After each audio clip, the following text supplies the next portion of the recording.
The sun was sinking low over the open field, casting a golden hue across the dusty corral.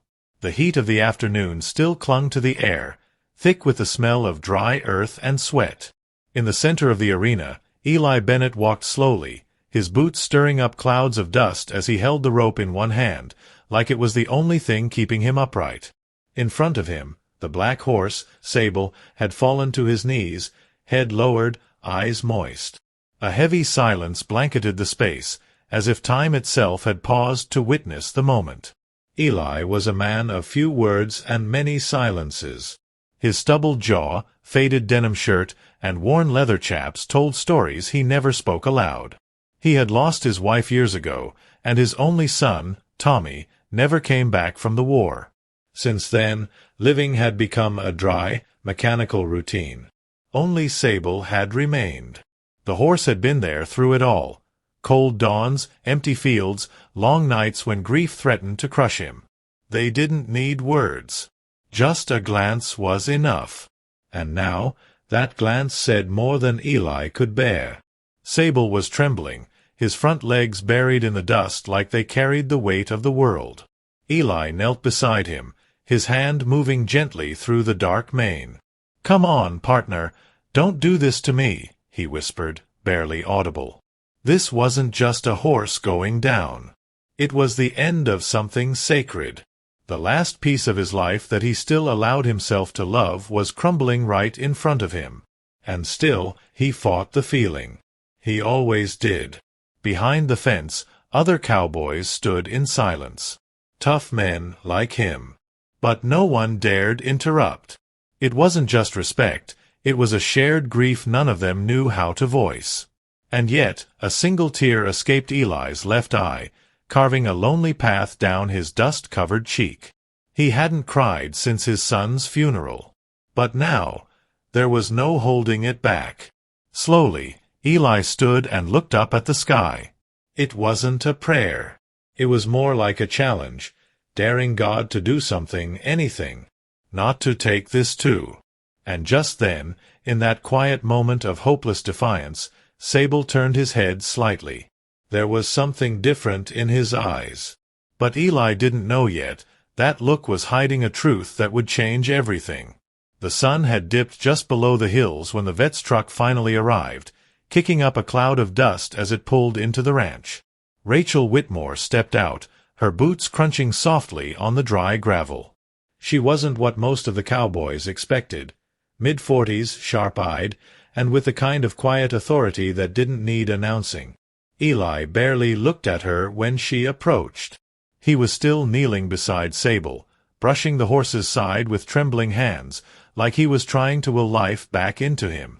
Rachel knelt a few feet away, taking one look at Sable's posture before reaching for her stethoscope. "How long's he been like this?" she asked gently. Eli didn't answer at first. The silence hung there between them like barbed wire. Finally, he muttered, fell to his knees. Wouldn't get back up.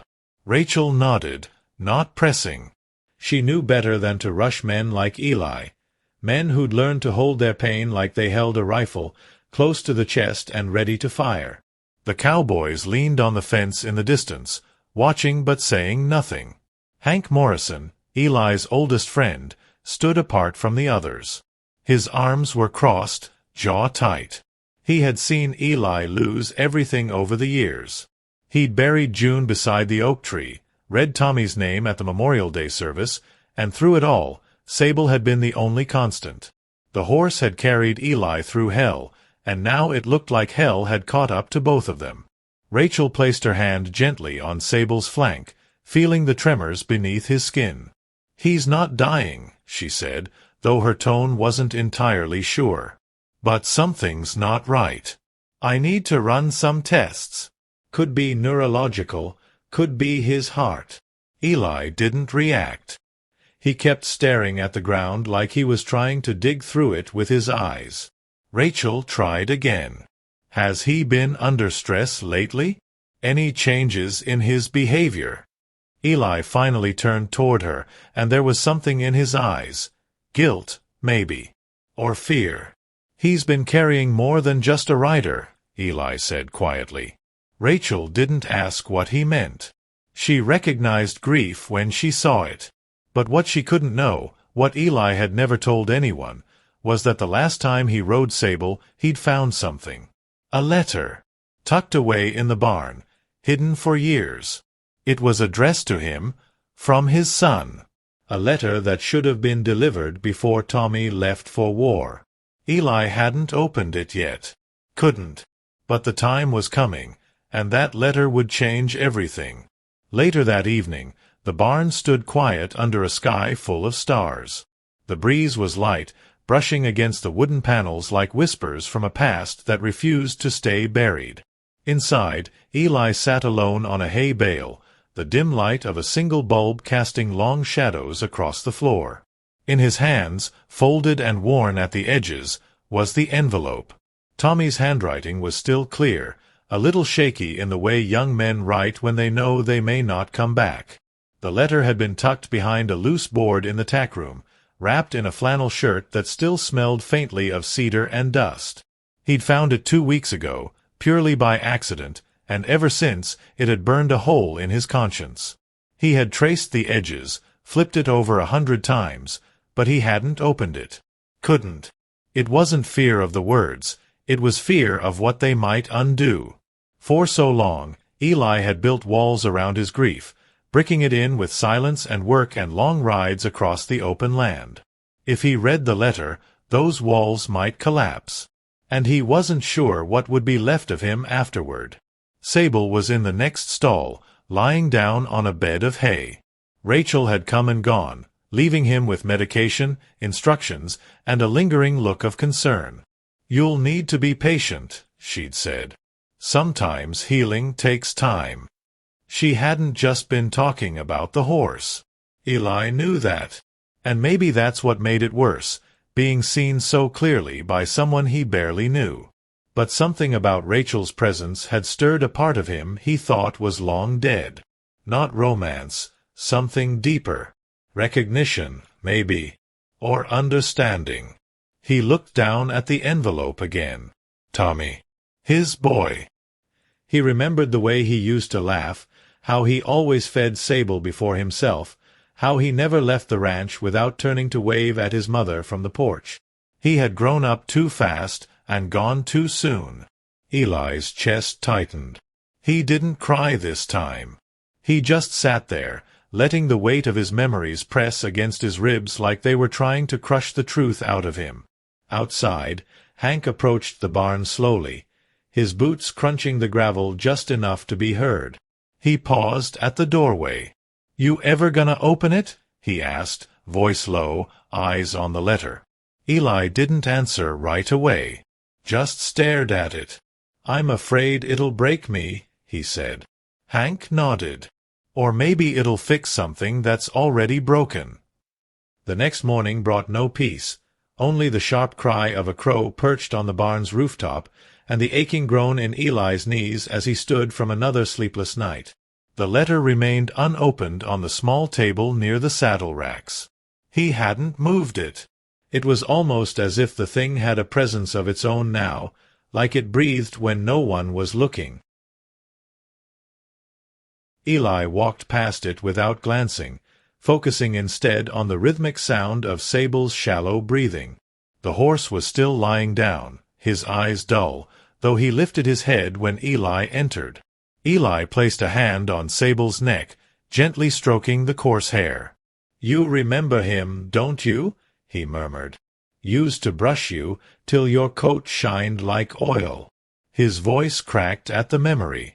Tommy had loved Sable with a tenderness that Eli never fully understood, like he saw in that horse a soul too gentle for this world. Maybe that's why they had bonded so deeply. Maybe that's why losing one now felt like losing both. By mid-morning, Rachel returned. She moved through the barn with practiced ease, her footsteps soft but confident. She knelt by Sable again, checking his vitals, murmuring encouragement. Eli watched from a distance, arms crossed. He still didn't know what to make of her. She was younger, but not naive. Her presence was calm, but not cold.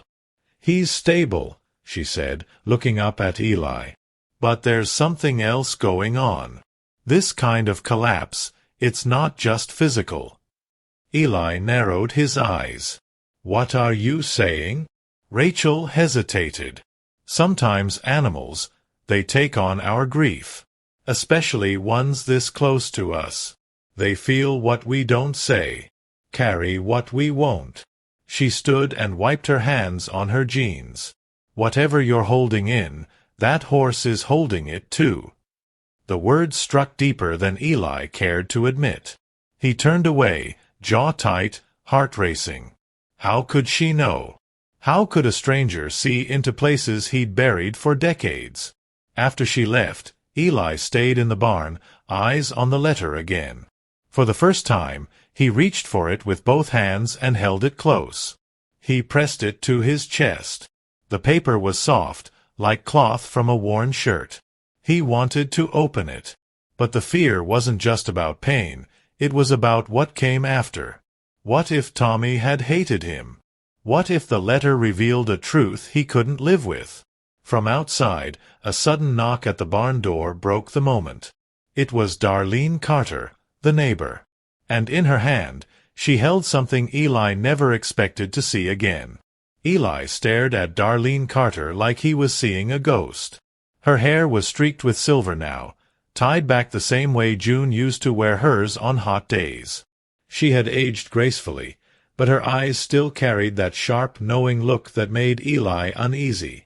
She stepped inside the barn without waiting for an invitation, like she had done countless times back when the families were close, before everything fell apart. In her hand was a worn photograph, and from the moment Eli saw it, his throat tightened. She held it out to him without a word. Eli took it slowly, already sensing it would hurt. It was a picture of Tommy, no older than 12, standing next to Sable, both of them grinning under the hot summer sun. But that wasn't what made Eli's hands tremble. In the corner of the photo stood a woman, June, but not in the dress she wore that day.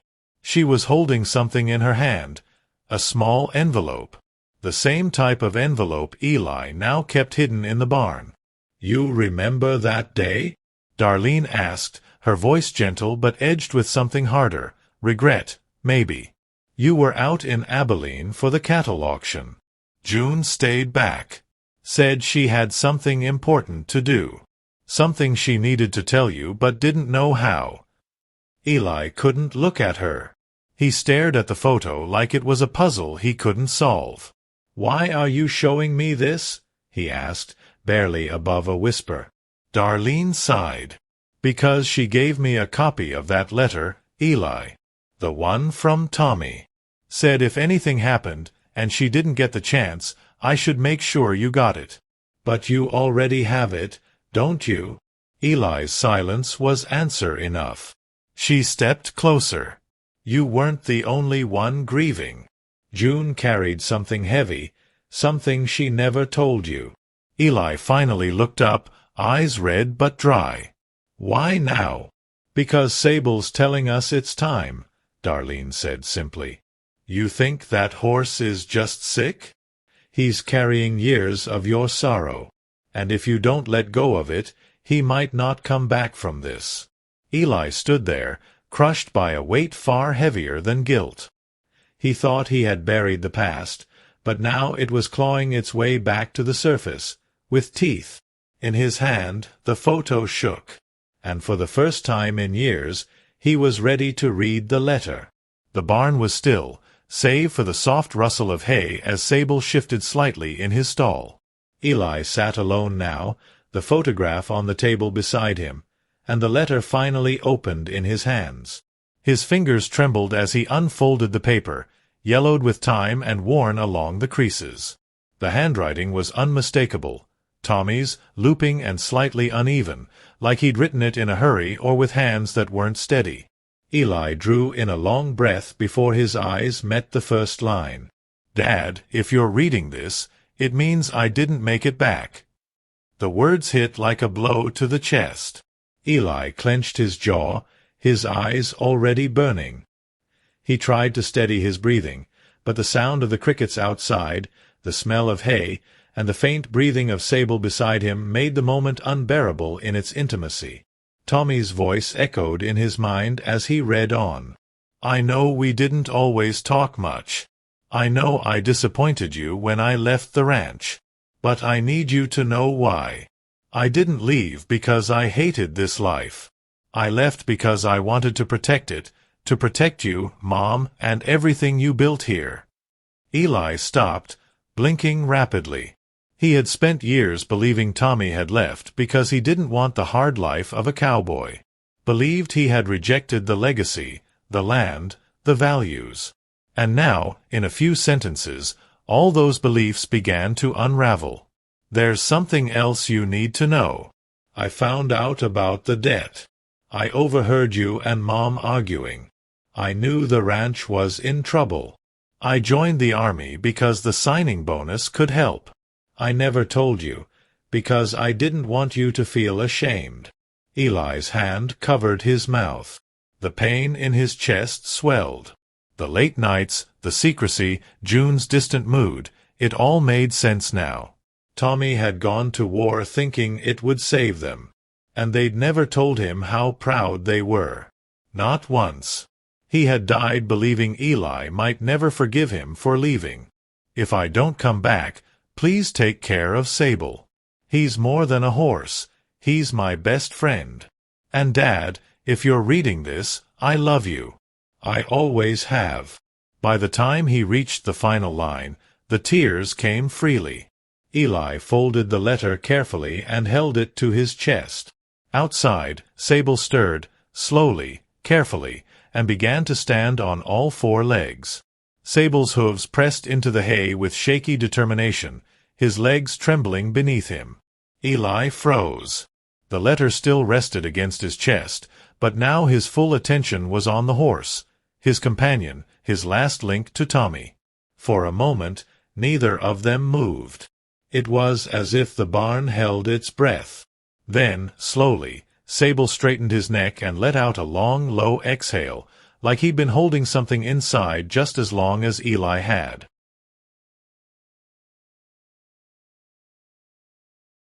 Eli stood and took a cautious step forward. "Easy, boy," he said, his voice softer than it had been in years. His hand reached out, brushing against Sable's neck. The horse leaned into the touch, eyes tired but focused. It wasn't a miracle, not quite, but it felt like one. It felt like the earth had shifted just slightly, enough to open a space that had been sealed shut for far too long. Outside, the morning sun began to rise, sending slivers of light through the cracks in the barn walls. Eli hadn't noticed how dark it had been inside until that light touched Sable's coat, turning the black fur into a soft shimmer. It reminded him of the mornings Tommy used to come out before sunrise, just to feed Sable and whisper things to him that even Eli never heard.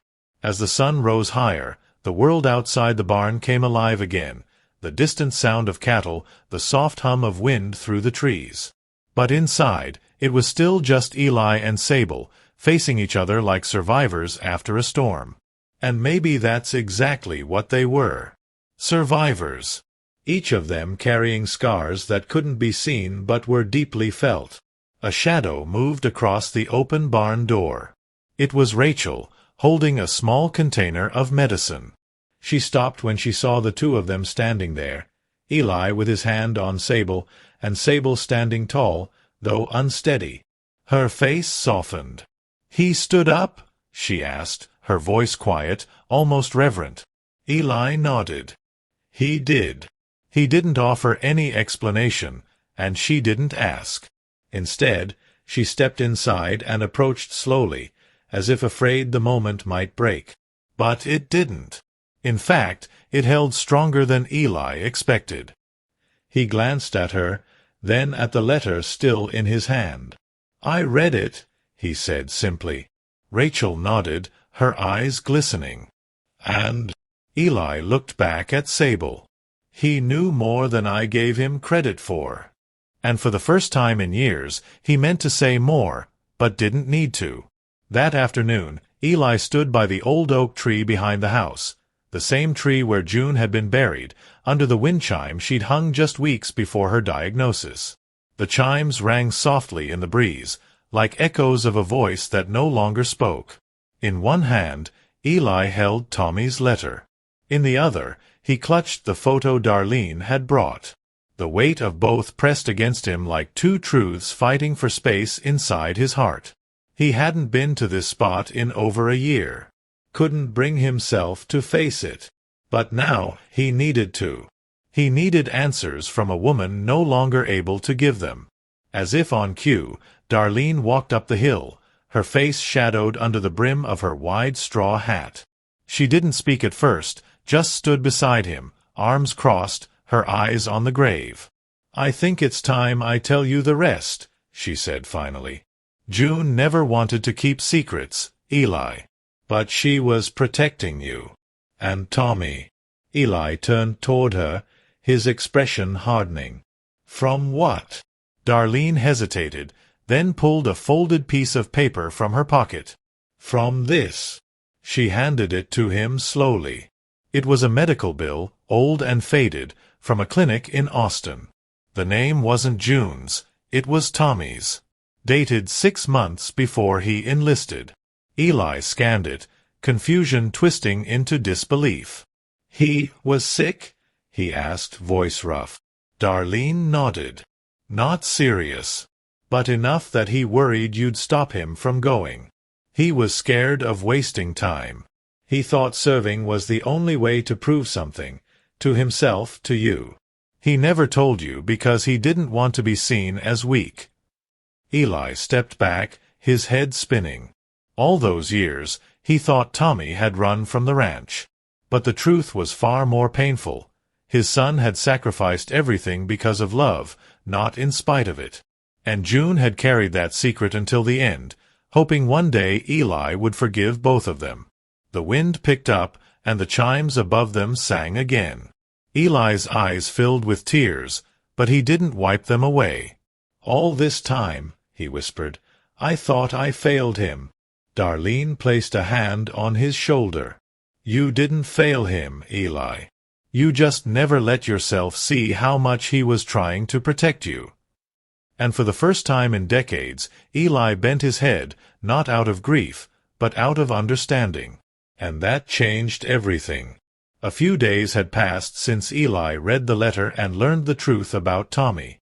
The ranch felt different now, not lighter, exactly, but no longer crushing. Sable was recovering, standing more often, eating again. Rachel came by every morning to check his progress, and Eli began to look forward to her visits. There were no big conversations, no confessions, just quiet companionship, and that was enough. Sometimes, healing didn't look like a miracle. Sometimes it looked like waking up and wanting to keep going. Eli had started talking to Sable again, not out of habit, but from the heart. He told him things he never said aloud, about the guilt, about June, about the years he spent running in place. And Sable, in the way only animals can, listened without judgment. That bond, once so silent, now pulsed with something deeper. Eli knew now that Tommy had trusted the horse not just with his life, but with his memory. On a cool morning, just before sunrise, Eli stood on the front porch with a mug of black coffee in hand, watching the horizon. The sky was soft and gray, the wind still. He thought about his father, about the generations of Bennett men who had worked this land, each carrying their own quiet burdens. For the first time in his life, Eli no longer feared becoming a memory himself. He had something to leave behind now, truth, not silence. A truck pulled into the driveway, its tires crunching the gravel. Eli squinted. It wasn't Rachel's. He set the mug down and stepped off the porch as the engine cut off. The driver's side door opened, and a woman stepped out, nervous, clutching the hand of a small girl. She looked no older than 10. Her eyes were wide, her hair pulled into a braid that swung down her back. But it was her face that caught Eli's breath, because it was his son's face staring back at him. The woman stepped forward. "Mr. Bennett?" she asked softly. "My name is Emily." I knew your son. This is Sarah." She looked down at the girl. "She's Tommy's daughter." The words hit harder than any truth Eli had faced so far. For a moment, the world stood still. He looked at the girl, Sarah, and she smiled, shy but sure. Eli's knees felt weak, but his heart had never been stronger. He knelt slowly in the dirt, face to face with the little girl. "Hi, Sarah," he said, voice cracking. "I've been waiting to meet you." The sun was high when Sarah wandered into the barn, her small boots leaving soft prints in the dust. Eli followed close behind, watching her with a tenderness he hadn't felt in years. Sable lifted his head from the stall, ears twitching. The horse seemed stronger now, not fully recovered, but standing tall, with a calm in his eyes that mirrored Eli's own. Sarah approached him slowly, hand outstretched, and Sable leaned forward to sniff her palm. "He likes you," Eli said, his voice warm. Sarah turned, her eyes lighting up. "He's beautiful. Was he really my dad's horse?" "The best friend your daddy ever had," Eli replied, emotion rising in his throat. He'd spent days trying to find the right words for Sarah, and still, nothing seemed big enough to carry the weight of all he wanted to say. But maybe that was the point. Sometimes, love didn't need grand speeches. Sometimes, it was shown in quiet moments, teaching a child to saddle a horse, walking together through fields, letting the silence speak for the heart. Over the following weeks, the ranch came alive again. Sarah brought laughter where there had only been echoes. Emily stayed in the guest house for a while, unsure if they would remain long-term, but Eli never rushed anything. He helped Sarah feed the animals, told her stories about Tommy, stories he had never dared tell anyone else. And each time he looked at her, he saw pieces of his son shining through. It didn't feel like a replacement. It felt like a continuation, a second chance. Rachel still visited, though less frequently now that Sable was doing better. On her last visit, she handed Eli a small leather notebook. "You should write some of this down," she said, "so she can read it one day." Eli nodded, already knowing he would. Not just for Sarah, but for himself, for June, for Tommy, for the man he had finally become after a lifetime of silence. One afternoon, Eli stood by the old oak tree, Sarah beside him. She looked up at the wind chime and asked, "Who put that there?" "Your grandma," Eli said, smiling softly. "She said the wind would carry our voices up to heaven." Sarah closed her eyes and whispered, "Hi, Daddy." The chime rang gently, as if answering back. Eli placed his hand on her shoulder and looked out across the land. His land, alive with memories and new beginnings. He had lost much, yes. But in the wreckage, he had found something he never expected. Hope. And in that moment, Eli Bennett finally understood. Some storms don't come to destroy you. They come to clear the way.